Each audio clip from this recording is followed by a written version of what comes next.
धुळे शहरातील एकमेव ठिकाण म्हणजे गंगा टाइल्स सप्लायर शॉप. आमच्याकडे सर्व प्रकारच्या टाइल्स उपलब्ध आहेत. यामध्ये ceramics, oil tiles, floor tiles, vitrified tiles, steps and riser tiles, parking tiles, kitchen sink, sanitary ware इत्यादी. आपल्याला परवडणार अशा दरात आमच्याकडे टाइल्स उपलब्ध आहेत. यासाठी एकदा अवश्य भेट द्या. पत्ता Ganga tiles supplier shop, 405 micro tower, Wadjai road, Dhule. Mobile number 70 574 83 849. आपण बघत आहात डिजिटल इंडियाचे डिजिटल न्यूज. ठाम मत मराठी न्यूज. नमस्कार. आजच्या ठळक बातम्या. पोलीस कर्मचाऱ्यांना अधिक सुविधा देण्याची संविधान संरक्षण समितीची मागणी.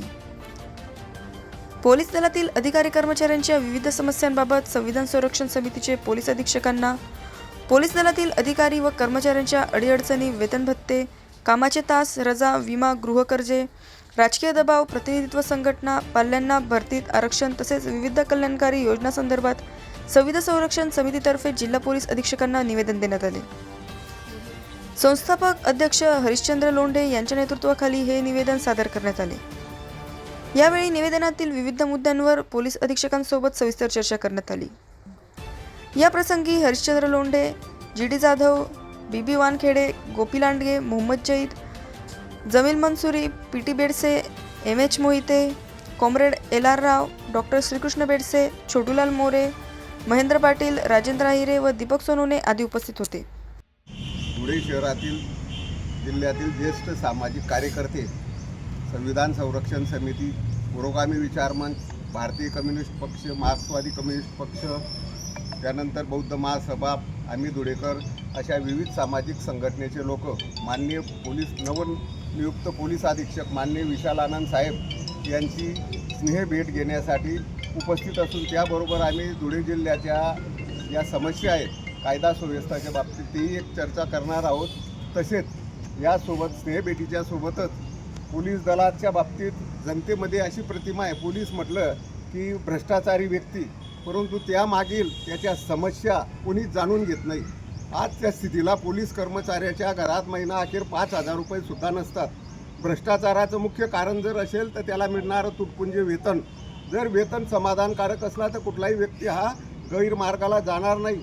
पोलीस जर नसतील तर एक सर्व खाते जर बंद पडले तर त्याचा जनतेवर काही परिणाम होणार नाही 8 दिवस, परंतु पोलीस दल जरी 1 दिवस जरी बंद झालं तर त्याचा सर्वसामान्य जनतेवर खूप त्याचा परिणाम होणार आहे.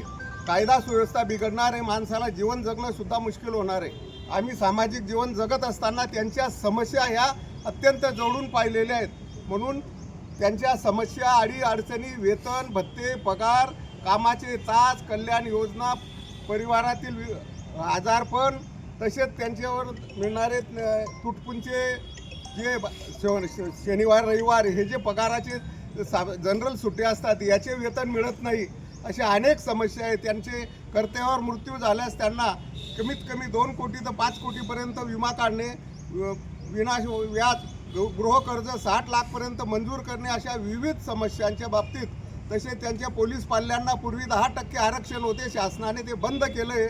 ते पूर्ववत चालू करून 20% भरतीमध्ये आरक्षण देणे, पोलीस पाल्यांचे जे मुलं उच्च शिक्षणासाठी जात असतील त्यांना कल्याण निधीमधून उच्च शिक्षणाकरता शिष्यवृत्ती देणे आणि कल्याण निधी हा सबलीकरण करणे, त्याचं उत्पन्न वाढवणे, त्याच्यावर जे काही गैरप्रकार असतील त्याचा रोखणे, या संदर्भात आमचे 11 मागण्यांचे निवेदन माननीय गृहमंत्री व पोलीस महासंचालक यांना पोलीस अधीक्षक माननीय विशाल आनंद साहेब यांच्या मार्फतीने देण्यासाठी उपस्थित आहोत. महाराष्ट्रातील ताज्या घडामोडींसाठी पाहत रहा ठाम मत मराठी न्यूज. तसेच आमच्या चॅनलला लाईक, शेअर, सबस्क्राईब करायला विसरू नका.